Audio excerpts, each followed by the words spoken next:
All right, guys, welcome to episode 1 of the Highline podcast. Today, we're going to be breaking down the nootropic market, which is estimated to be growing at 15% year on year until 2030. The current market size is 10.7 billion and is predicted to grow to 33.95 billion. If you are in the fitness industry, you need to be listening to this one because there is some serious opportunities to start a high growth company within the nootropic market with not a lot of capital required. Today, we're going to look at the broader market that nootropics are a part of. We're going to understand who the customer is, what is compelling about the products to customers. We're also going to take a look at the fastest growing market segments, and then we're going to finish off with some of my key takeaways and my ideas for the nootropic products. So, hope you enjoy this one. Let's get into it. Nootropics are part of the monster daily health and well-being market. In 2021, the global wellness market was valued at 1.5 trillion, 450 billion in the US alone, and it was growing at 5 to 10% annually. In the US, the number of gyms, health, and fitness clubs has increased 29% from 2013, with more than 1 in 5 Americans attending a health club or studio as of 2021. As of 2023, there are more NCAA athletes than ever, and the population of professional athletes is forecast to grow substantially throughout the decade, which means there is more people playing sport at a higher level than there has ever been.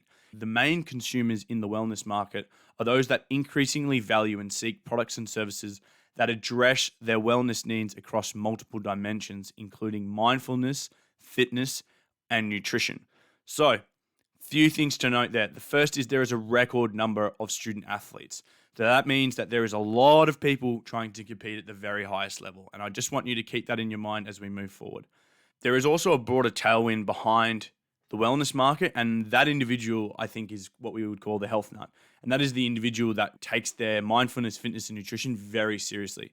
I would consider myself one of these individuals, and I know a lot of my closest friends are as well. Keep this health nut consumer in mind. Before we get into the specifics of the nootropic market, I just want to cover some interesting news that has happened recently at the end of 2022, and that is Onnit, who is considered to be the leader in the nootropic market, was recently acquired by British conglomerate Unilever. For those of you that don't know, Onnit is partly owned by Joe Rogan, and if you're a listener to the Joe Rogan podcast before he went over to Spotify, you would have heard him advertising Alpha Brain.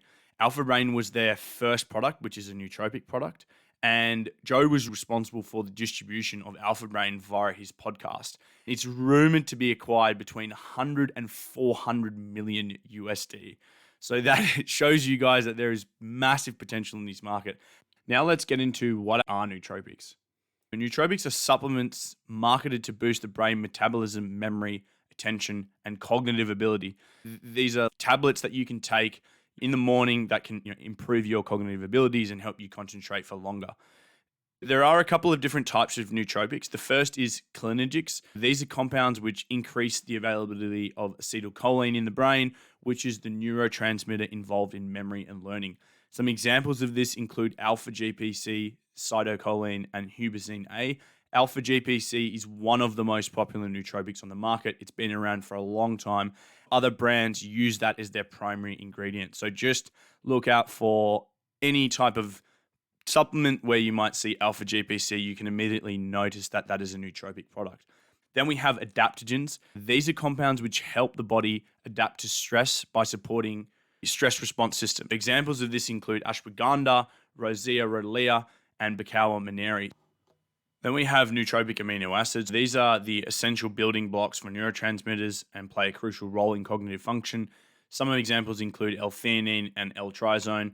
Then we have herbal nootropics. Herbal nootropics are been used for centuries, and they are believed to enhance and support cognitive function. Some examples of herbal nootropics include ginseng extract and ginkgo biloba, which are shown to reduce mental fatigue and enhance cognitive function. And then lastly, we have stimulants which are not classified as nootropics like modafinil, Ritalin, Adderall, which assist in helping people concentrate and improve their memory and cognition. But we're not going to be focusing on that for this podcast. Now I want to talk about a concept which provides us a framework to think about how we can target specific types of consumers in these big markets. So within the nootropic market, we've got the wellness market, which is extremely large. And the wellness market is broken up into smaller sub-markets. For example, we might have mindfulness, sleep tech, nootropics, fitness equipment. The concept that I wanted to introduce was created by Eddie Yun, who has a theory on super consumers. And this is a concept that we're going to be coming back to a lot on the Highline podcast. I'm just going to read you a couple of passages from this book. A super consumer is defined as the following. A super is the scrapbooking fanatic who owns not one, but a dozen different pairs of scissors, each one designed to cut different shapes from paper. A super consumer is an online course enthusiast who buys not one, but a degree's worth of online courses, each providing slightly different information from the last. A super is the photographer who shoots with not one, but a backpack full of camera, lenses, and filters, each one playing a crucial role in crafting the perfect photo. Super is the first to download a new category of app, email the founders with their feedback, and simultaneously invite their friends. Super consumers are emotional buyers who base their purchase decision on their life aspirations because the products they buy represent their love and identity attachment to the category. These customers are not price sensitive because they have an emotional and aspirational connection to the products they love. They're usually willing to spend more and pay a higher price overall. They are more predictable than other consumers since the root cause of their behaviors is deep emotions and motivations rather than socioeconomics or demographics. They are willing to offer wisdom and insights about the product since they are the ones who are most intimately familiar with all the current products and options out there. Super consumers in one category are also super consumers of as many as 9 other categories. That piece of information right there is the most critical piece of information in understanding who the nootropic customer is and why the opportunity in this market is massive. Because we know that the nootropic market is part of the broader wellness market, which is huge. We also know that if there is a consumer who loves nootropic products, they are likely to be a super consumer of nutrition products, of sleep products, of wellness products, which allows us to create a massive business out of this one very niche, high growth industry. And this is what this podcast is about, is identifying these opportunities. Let's map out what the nootropic consumer looks like. They most likely have a background in competitive sports. They've played sport growing up as a child at school and have continued that into an amateur sporting career on the weekends while they work a full-time job. They are aged between 25 and 45. They have a professional services job with a high disposable income. They're ambitious, they're career driven. They're probably people who train 3 to 6 times per week. They track every meal. They spend money on different supplements to improve their performance in the gym and their performance on the athletic field, whatever they are doing. They track sleep, they do meal prep, they meditate, they go to the sauna, and they're into cold showers. These are males and females who follow influencers like Mike Thurston, Rob Lissat, Simeon Panda, Matt Does Fitness, Michelle Lewin, Jen Settler, Lauren Kagan, Sebum. They probably wear products that are from Gymshark, Lululemon, Lorna Jane. Their identity is based on looking after their body and mind, and they believe that their health is the most important piece of your life. So what I tried to do here is to map out who this customer is, where they hang out online, what do they care about? Because if we can create a nootropic product for one of these individuals, we know that they are likely going to be a super consumer of a couple of other categories. And if we can identify those categories, then not only can we start to create products for them, but we can start to create a very compelling offering and sell them a range of other products. Let's move on to what is compelling about the nootropic products to consumers.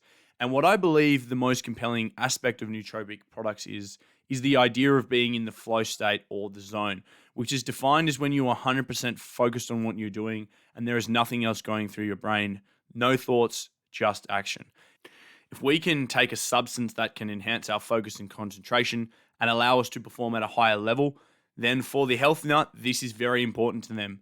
And one of the major factors which has influenced the growth of nootropic products, and just so you know, I don't have any data to back this up, this is just my assumption, but what I believe it is to do with the growth of Netflix shows, which have taken us behind the scenes of the lives of professional athletes, with shows like Drive to Survive, The Last Dance, Quarterback, and Breakpoint. As consumers, we've been able to see how the best athletes on the planet train, how they eat, what emotions they go through, how they compete like never before. The exposure to this type of athlete has caused individuals to raise the bar, to increase their life aspirations, and to emulate peak performance in whatever they have chosen to do in their life, whether that is at work, playing footy on the weekend. Being exposed to these type of athletes rubs off on us. If we can take a product that can naturally enhance our ability to perform, that is what is most compelling. The more athletes we see on TV via Netflix shows and we see how seriously they take performance is going to grow the number of people who are going to be curious about nootropic products and have a desire to potentially dabble in them and start to take them a little bit more seriously. And like I said before, I don't have any data to back this up. This is just one of my assumptions. Now let's take a look at the more specifics of the market. So currently in the nootropic market, the capsule segment is the biggest market. The fastest growing market in the nootropic area is drinks. And I think drinks is going to be critical in order to expose nootropic products to the broader market, where you can buy them either at a store or you can buy them at a cafe. Imagine you walk into your local cafe and you order your flat white and you can add a nootropic product to your coffee. And one particular nootropic stack that I've used before is L-theanine and caffeine. It's really effective. It allows you to improve your focus, memory, and cognition, but it also makes you more relaxed so you don't have that anxiety that can happen when you have a little bit too much coffee. So I can see how cafes and other businesses which sell drinks could start to innovate by providing new products as add-ons at the counter for the drinks that they sell. And I think that this would bring nootropics into the mainstream consciousness. Moving on, I want to look at the size of other drink markets to understand how big the potential is for nootropic drinks. First of all, we have the soft drink market size, which is huge, worth 413 billion. Then we have the energy drink market size, which is 115.9 billion. We have pre-workout, which is 19.4 billion. We have the ready-made protein drinks, which is 23.4 billion. And then we have the fitness supplement market, which is 42.9 billion. The reason for that thought exercise, it shows there is enormous potential for the drink segment to take the nootropic products mainstream. The other thing to note is that there is an existing playbook developed by soft drink manufacturers and energy drink companies that we can essentially copy and apply to nootropics, which means there's a well-trodden path to get that big, and that is important for us to understand. Let's have a look at who the current major players are in the nootropic products. So the first is we have Alpha Brain, which is owned by Onnit. Onnit just got acquired by Unilever, which we mentioned before. They were founded in 2010 out of Austin, Texas. Alpha Brain is a nootropic supplement which includes several ingredients, including alpha-GPC, huberzine A, bacow-maneri, and is designed to improve memory, focus, and overall cognitive function. Then we have Mind Lab Pro, which is founded in 2015, based out of the UK. It's a really comprehensive supplement, and they have done a lot of clinical studies using their supplement to prove that it actually enhances cognition.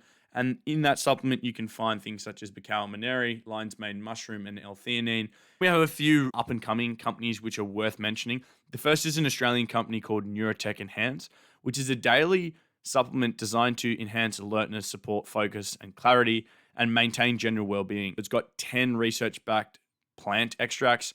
Pretty expensive. Subscription model is $79 per bottle and only lasts for 30 days. We got some fantastic reviews. I would recommend you guys check out Neurotech Enhance. Then we have Nootropic, which is an Australian company founded in 2022. It has 3 major products called Focus, Brain, and Calm, and they retail for 94 Australian dollars each. We've talked about the consumers. We've talked about what is compelling. We've talked about the market. Now let's start to talk about some of the things that we need to be aware of if we're thinking about developing a business in the nootropic market.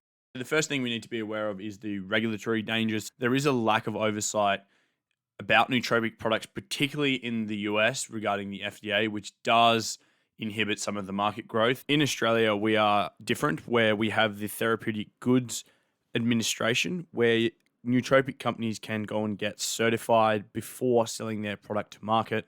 And that provides a level of oversight and regulation, which makes it clear for nootropic companies that their products are going to be safe for consumers. And it allows consumers to be more confident in the products that they are purchasing.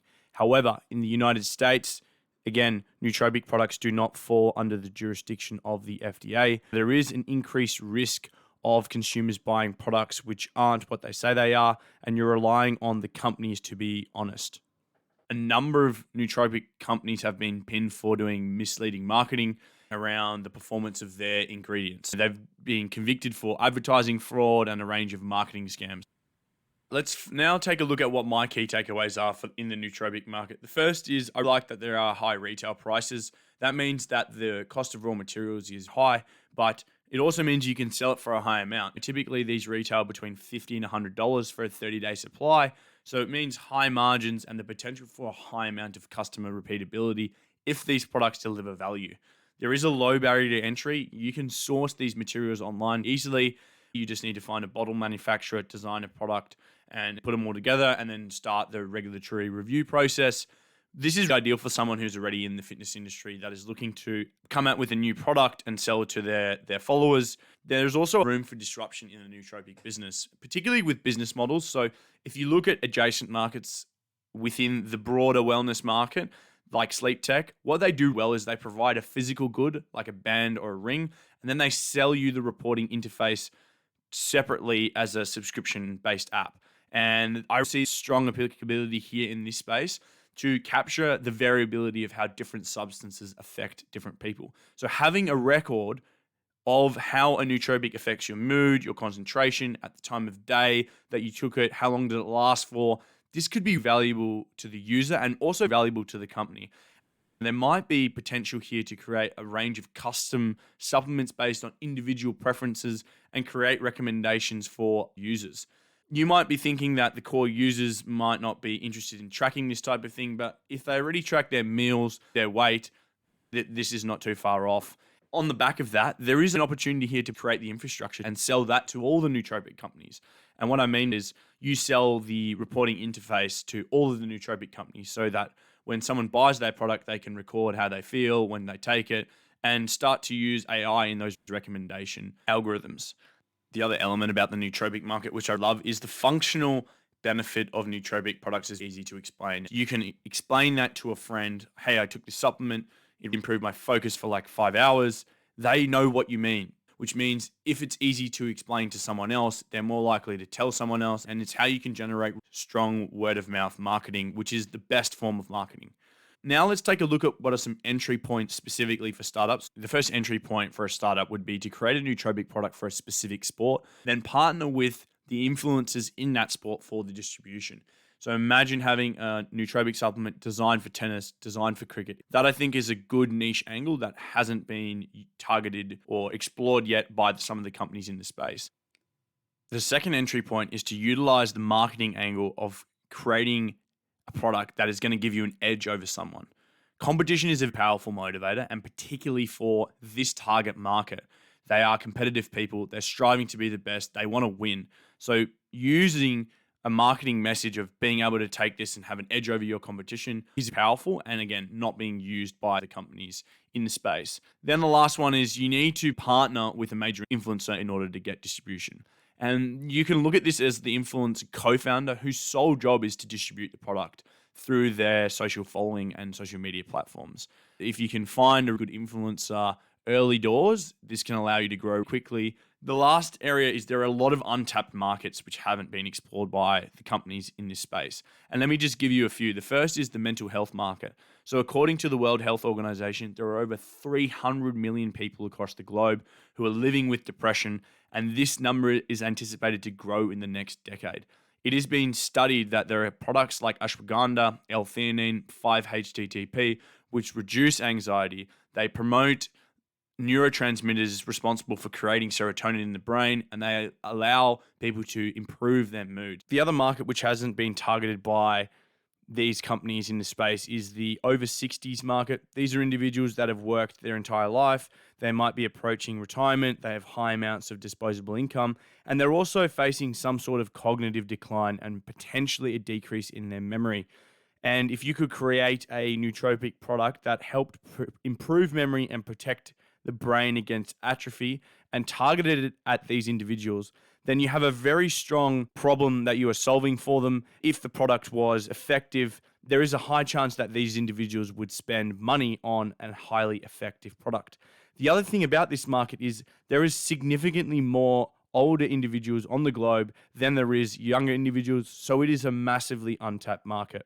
As we come to a close, we know that nootropic products are one segment of a much larger market, and we know that if we can really get to understand and sell to one customer highly effectively, that we might be able to create a range of different products in the brand that we have created. We've also had a look at the drink segment, which is potentially the largest opportunity within this market, as it has room to break out into the mainstream consciousness and the opportunity to get a lot larger, like some of the other drink markets which we studied. Finally, we've also taken a look at some of the different opportunities for startups in this space. We have low costs to start a company in the nootropic space, which is very positive because it allows us, if we have a following or we have an existing business, we could easily create a nootropic product and market that as an additional offering. However, that also comes with a lot of competition. So we need to focus on differentiating our product from the market, maybe by targeting a specific sport or by going after a demographic. There are lots of opportunities in this space. Okay, guys, that wraps up episode number 1 of the Highline podcast. If you liked it, please let me know. And if you have any feedback, I'd love to hear from you.